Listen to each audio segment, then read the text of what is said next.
Assalamualaikum warahmatullahi wabarakatuh. Bertemu lagi dengan saya, Dwi Novitasari. Kita akan membahas tentang sintesis kolesterol.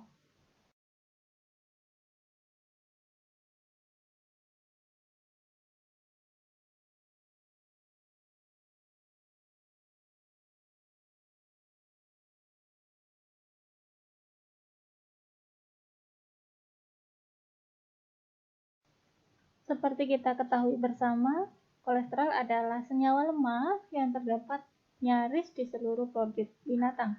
Contohnya di daging, produk susu, dan telur.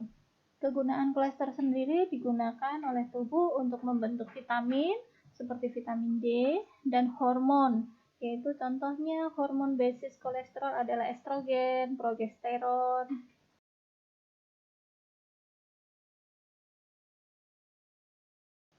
Tubuh kita mampu mensintesis kolesterol. Kebutuhan kolesterol per hari itu adalah 1 gram. Kecepatan biosintesis kolesterol dapat dikendalikan apabila kita berpuasa.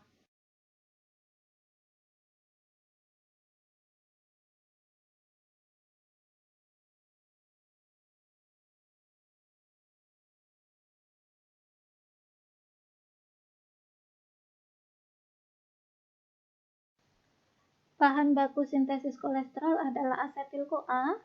Lokasi sintesisnya sendiri terutama di hati, walaupun juga ada beberapa organ lainnya. Bentuk yang dikeluarkan dari hati yaitu dalam bentuk kolesterol bebas atau ester kolesterol yang merupakan gabungan dengan asam lemak rantai panjang. Ekskresi kolesterol dalam bentuk empedu. Kolesterol merupakan golongan steroid, yaitu sebuah molekul kompleks yang larut lemak dengan 4 cincin yang saling bergabung.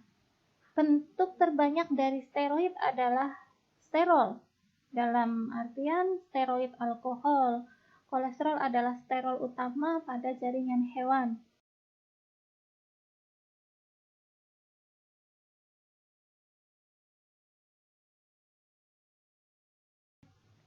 Kolesterol dalam tubuh banyak dalam bentuk lipoprotein, yaitu lemak yang berinteraksi dengan protein. Contohnya adalah HDL, LDL, VLDL, juga kilomikron. Kolesterol juga merupakan penyusun utama membran sel. Molekul kolesterol mempunyai gugus polar pada bagian kepala, yaitu gugus hidroksil pada posisi 3. Ini adalah gambar struktur kolesterol. Pertama, mempunyai 4 cincin yang saling terkait, berikutnya mempunyai gugus hidroksil, dan mempunyai gugus metil.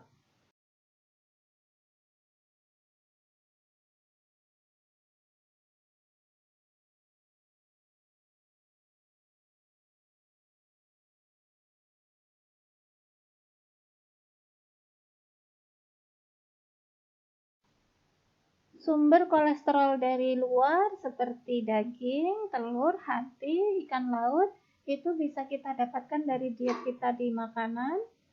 Tubuh kita sendiri juga bisa memproduksi kolesterol secara de novo atau melalui jalur salvage pathway.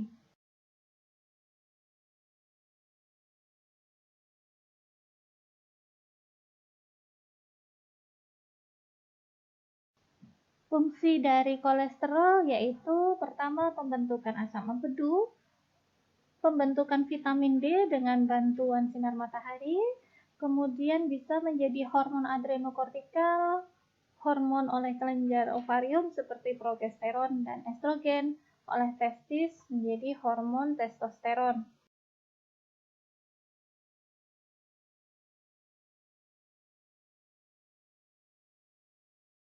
Nyaris semua membran sel mengandung kolesterol, dan ini merupakan inti kepala dari fosfolipid yang tadi, yaitu HDL, LDL, trigliserida, VLDL, IDL, juga kilomikron.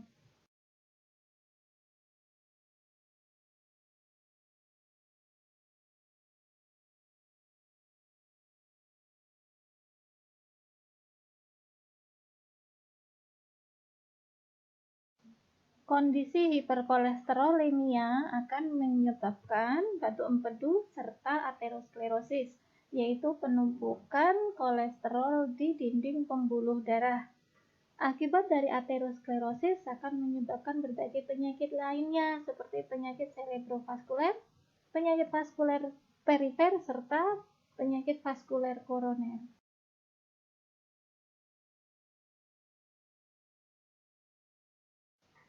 Sintesis kolesterol nyaris dapat dilakukan di seluruh sel karena sel memiliki retikulum endoplasma, tetapi utamanya terjadi di hati. Dapat terjadi sintesis kolesterol di korteks adrenal, kulit, usus, testis, bahkan aorta.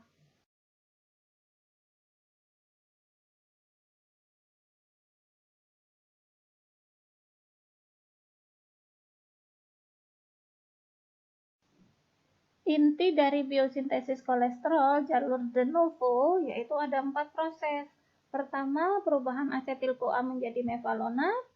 Mevalonat menjadi isopentanil difosfat.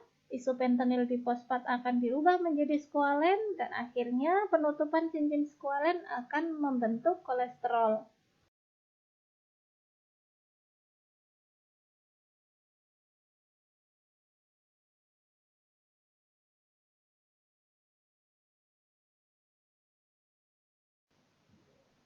Reaksi pertama dari sintesis kolesterol yaitu pembentukan mevalonat.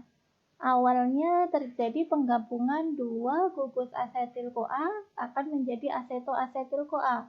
Berikutnya akan dihidrolisis oleh enzim HMG-CoA menjadi mevalonat.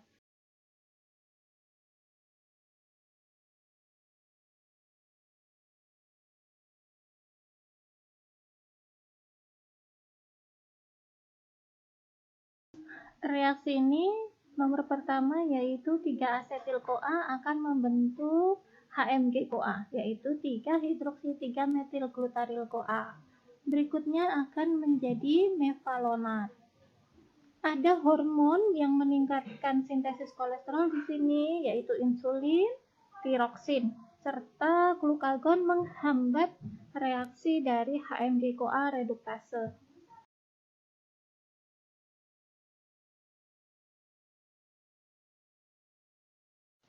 Ini ringkasan dari reaksi pertama sintesis kolesterol, yaitu 3-asetil-CoA akan membentuk HMG-CoA dan akan membentuk mevalonat. HMG-CoA dikonversi dibantu oleh HMG-CoA reduktase menjadi mevalonat yang merupakan senyawa dengan 6 karbon.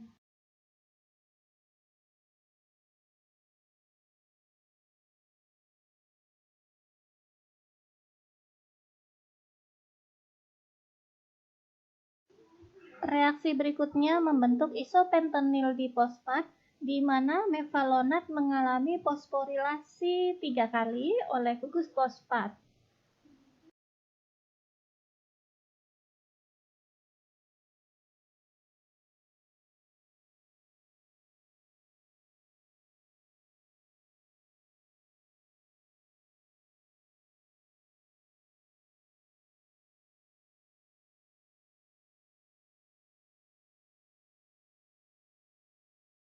Ini merupakan fosforilasi dari mevalonat.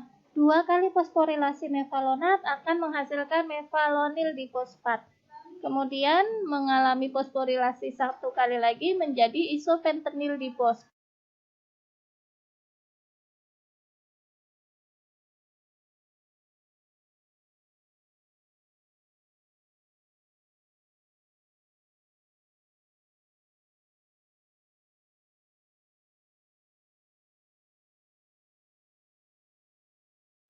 Kita perjelas ya reaksinya.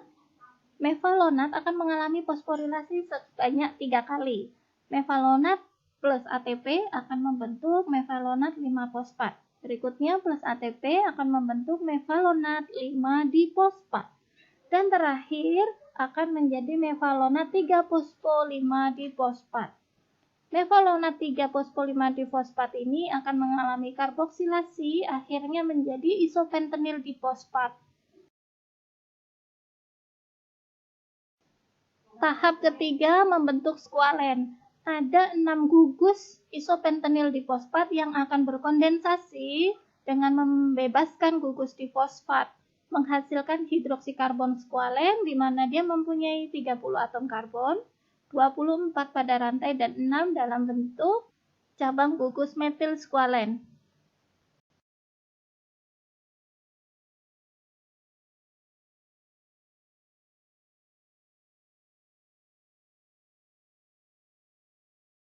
Dua isopentanil difosfat, dalam hal ini adalah dimetil alil disfosfat, akan berkondensasi membentuk granil difosfat.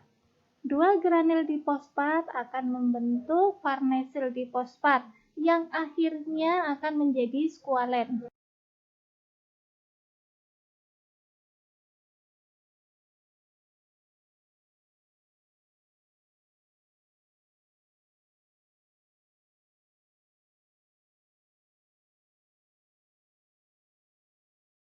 Jadi pada intinya ada 6 unit isoprenoid akan membentuk skualen, yaitu 3 isopentanil difosfat berkondensasi memampat menjadi farnesil difosfat, kemudian 2 molekul farnesil difosfat akan berkondensasi membentuk skualen.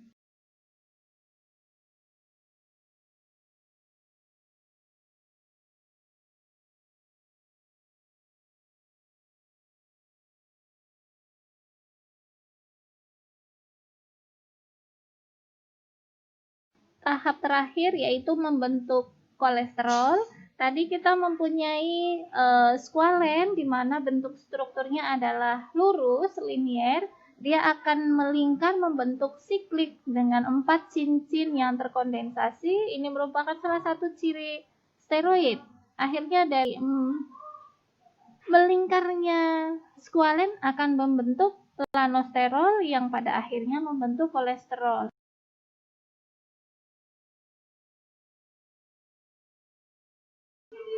Ini gambaran dari skualen, dia akan membentuk cincin menjadi lanosterol, penutupan cincin lanosterol akan menjadi kolesterol.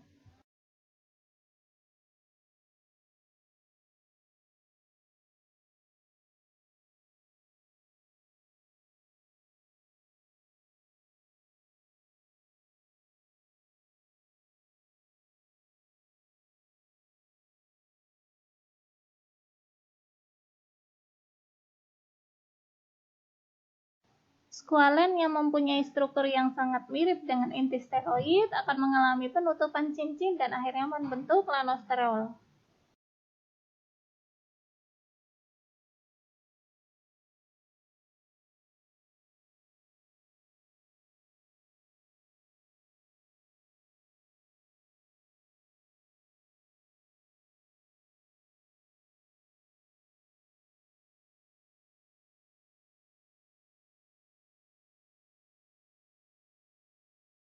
Konversi lanosterol menjadi kolesterol ini terjadi di retikulum endoplasma, yaitu perubahan inti steroid dan rantai samping dengan pergeseran beberapa ikatan rangkapnya akhirnya menjadi kolesterol.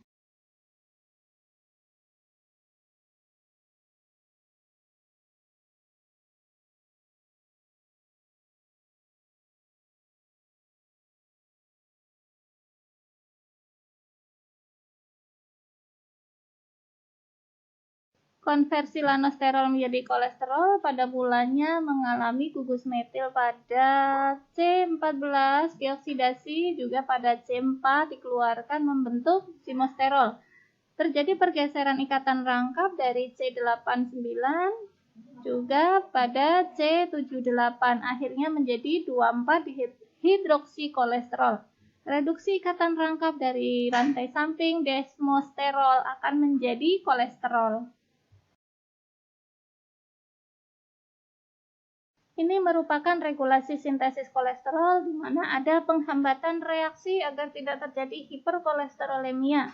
Tahap pembatasan reaksi pada hidroksimetil glutaryl A untuk menjadi mevalonat. Ini dibantu oleh enzim HMG-CoA reduktase, sehingga banyak target obat yang menurunkan afinitas aktivitas dari HMG-CoA untuk mengatasi pasien-pasien yang mengalami hiperkolesterolemia.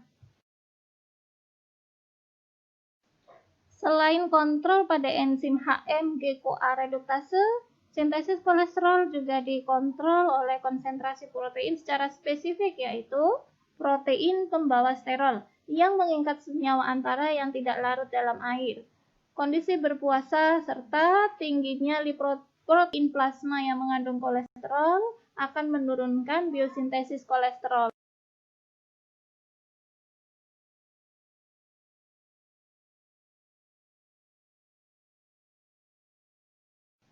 Hal yang meningkatkan biosintesis kolesterol seperti kekurangan insulin atau hormon steroid akan meningkatkan konsentrasi kolesterol di darah. Upaya menurunkan biosintesis dikontrol dari konsumsi kolesterol, dari diet tinggi lemak yang jenuh. Diet lemak tidak jenuh akan menekan konsentrasi kolesterol di plasma, sedangkan kelebihan hormon steroid akan meningkatkan konsentrasi kolesterol di plasma.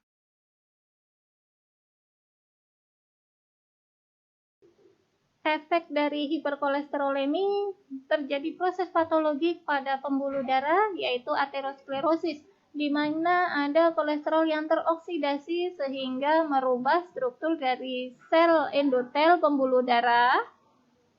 Terjadi sumbatan kolesterol yang kaya lemak di arteri dan arteriol. Ini akan membatasi aliran darah, menyebabkan serangan jantung, stroke, mengurangi persediaan oksigen, suplai dari jantung ke jaringan.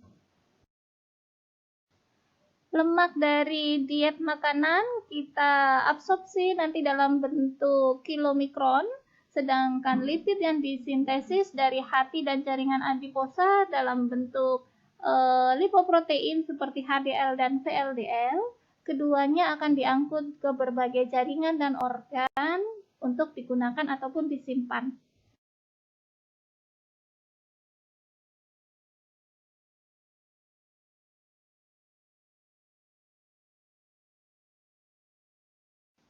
Lipid di plasma kalau kita periksa itu terdiri dari triasilgliserol atau sering kita sebut sebagai trigliserida, ada fosfolipid, kolesterol, ester kolesterol, dan asam lemak bebas. Lipid diangkut di dalam plasma sebagai lipoprotein.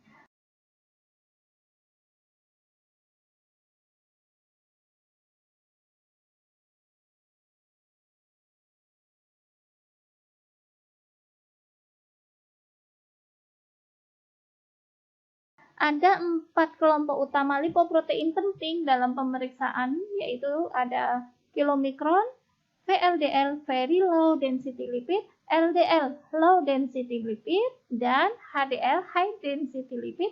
Yang ini yang terakhir kita sering sebut sebagai kolesterol yang baik.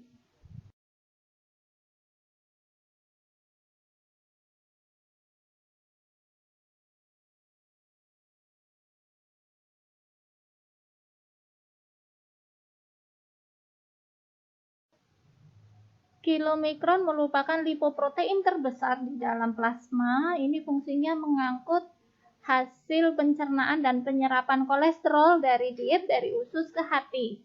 Sedangkan VLDL ini mengangkut triasilgliserol dari hati. Jadi kolesterol yang tadi sudah disintesis oleh hati akan keluar dari hati dalam bentuk VLDL.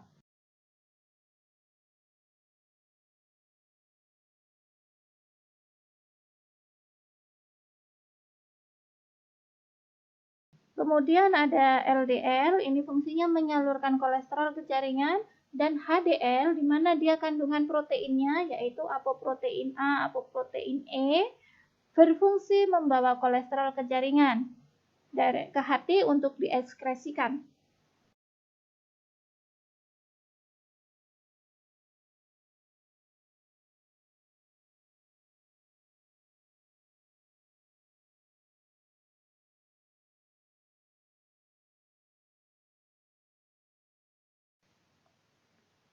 Kita akan membahas tentang transportasi lemak. Pada pembahasan sebelumnya sudah difahami ya bahwa kolesterol bisa kita dapat dari diet dan juga kolesterol bisa kita sintesis sendiri ya. Nah, bagaimana jalur transportasi dari dua sumber kolesterol tersebut?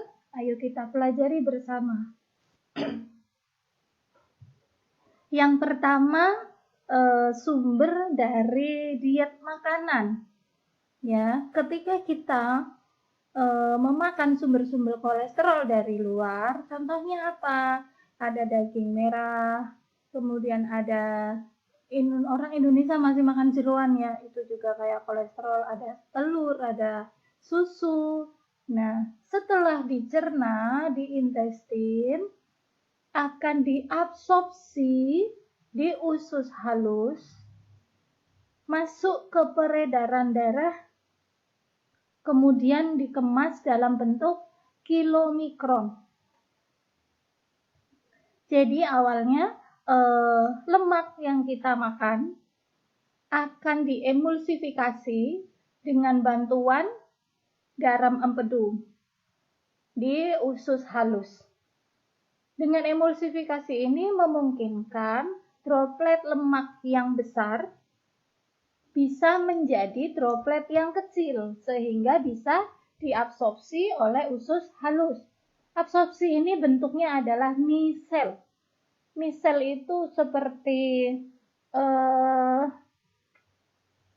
ibaratnya itu adalah seperti droplet, seperti lingkaran yang dikelilingi oleh membran fosfolipid satu lapis.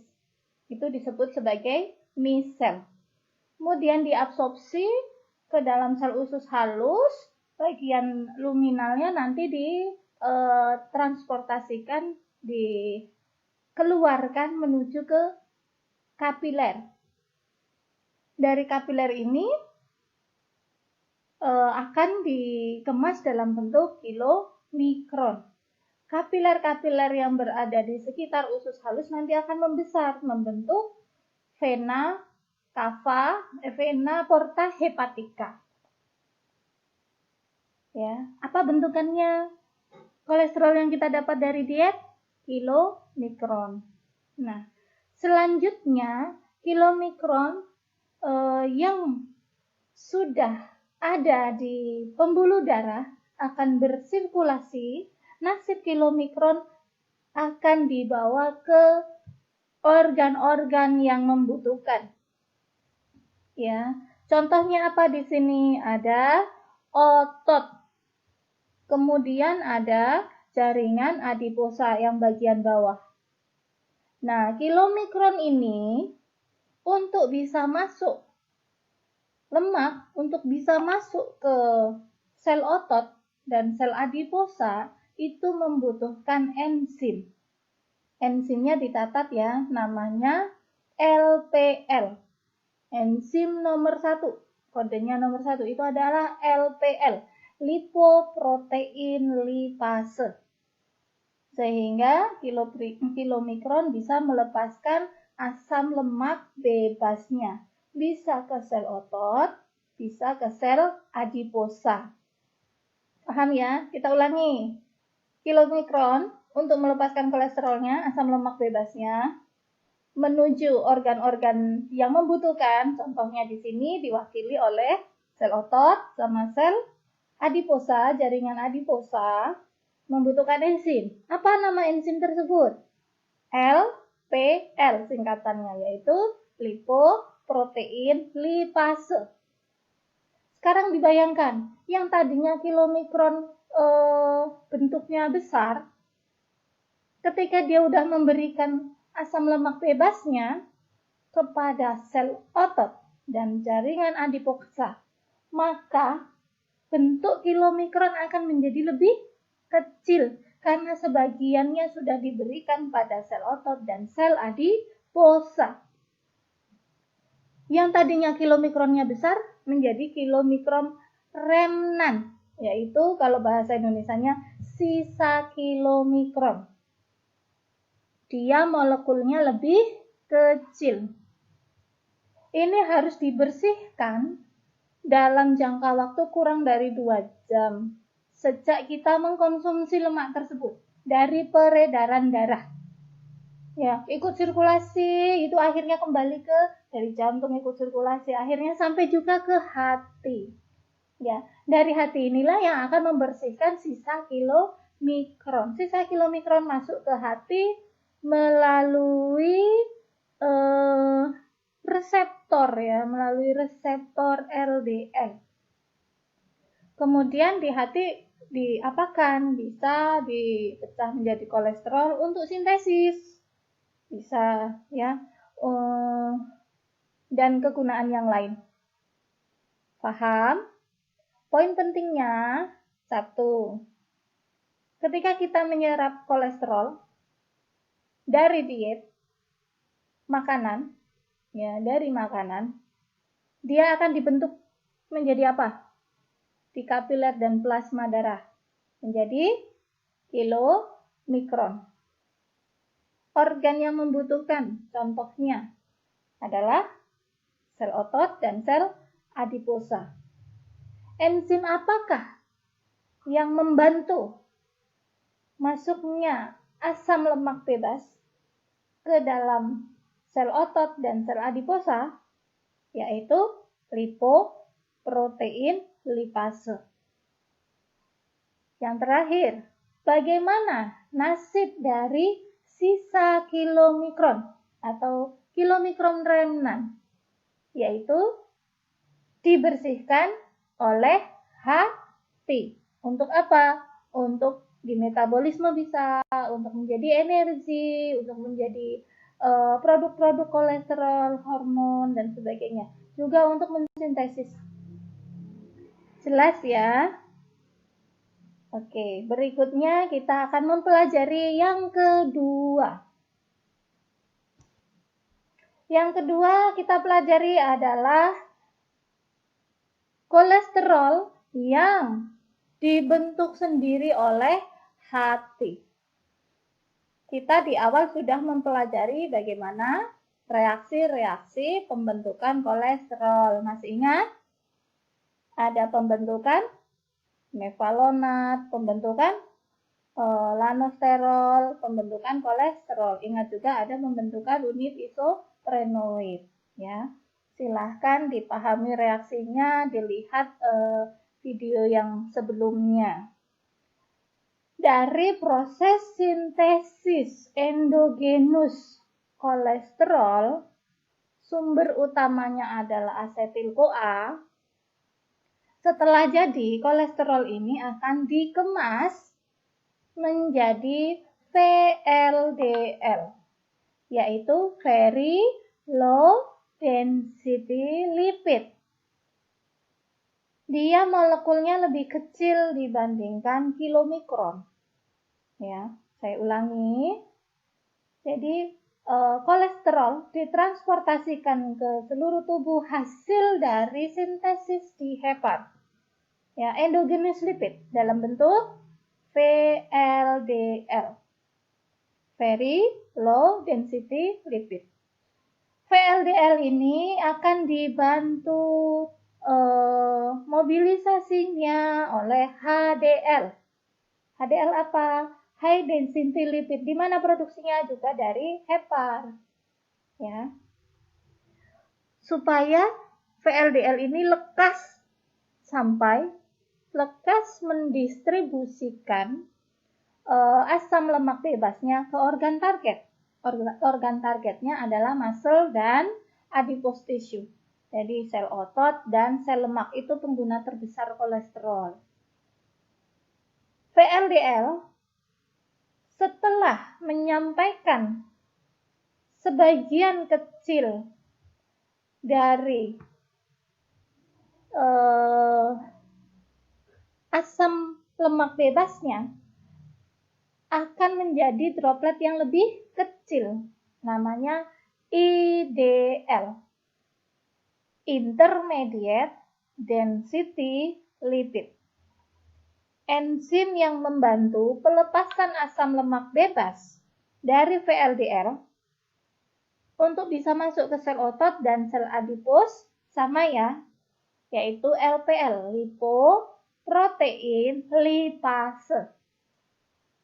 Setelah menyampaikan asam lemak bebasnya, dia akan menjadi lebih kecil, ya, menjadi IDL, Oke, sudah terlihat ya IDL. Intermediate density lipid.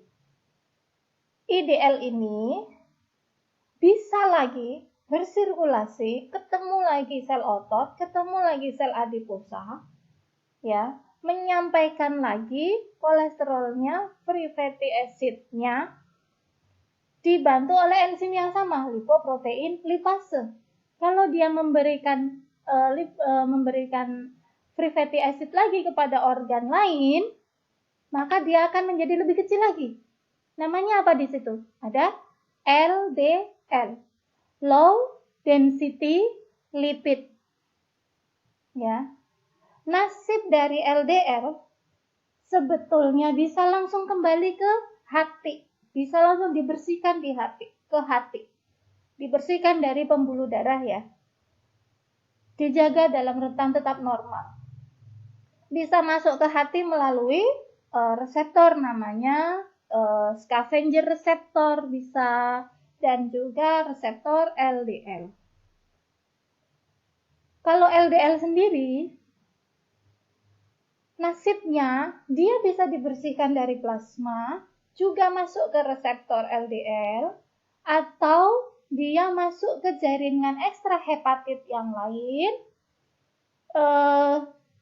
dikeluarkan kolesterolnya, kemudian dibantu oleh enzim LCAT, lecithin kolesterol acyl transferase. Ini yang akan membentuk HDL.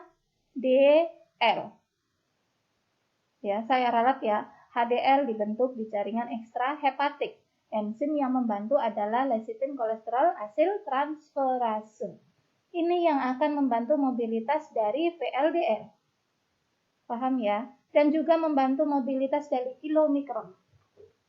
Ini adalah kolesterol yang baik istilahnya. Kalau kolesterol yang jahat ya kilomikronnya, VLDL-nya, IDL dan LDL, karena mereka density-nya lebih besar. Yang paling ringan adalah HDL.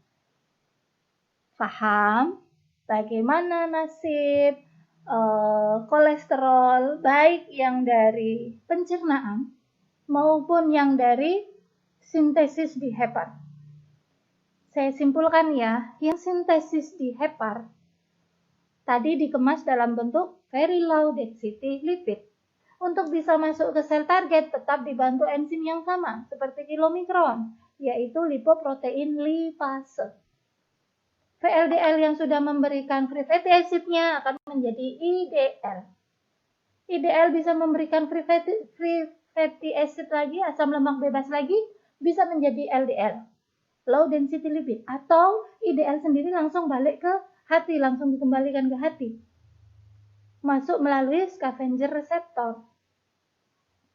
IDL bisa memberikan kolesterolnya di jaringan ekstrahepatik, dibantu enzim lecithin kolesterol acyl transferase untuk menjadi HDL. Nah, ini fungsi HDL yang baik ya. HDL bisa juga kembali ke hati. Ini muaranya transportasi itu ibaratnya terminal metabolisme itu hati. Disintesis di hati, nanti sisa-sisanya akan kembali ke hati. Supaya apa? Dibersihkan dari plasma, supaya tidak terjadi oksidasi. Coba kebayang, kalau LDL teroksidasi bisa menyebabkan kerusakan sel endotel di plasma, sel endotel di pembuluh darah, akibatnya aterosklerosis, akibatnya bisa trombosis. Ya, ada aktivasi monosit dan monosit di situ. Jadinya trombosis, lepas jadi emboli, berbahaya. Makanya dia harus dikembalikan ke hati, harus dibersihkan. Paham ya poin-poinnya? Silahkan dipelajari bagaimana sintesis kolesterol hingga transportasinya. Cukup sekian. Bila ada ilmu yang salah, saya mohon maaf. Selamat belajar ya. Semoga bisa memahami materi dengan baik. Kita akhiri. Wassalamualaikum warahmatullahi wabarakatuh.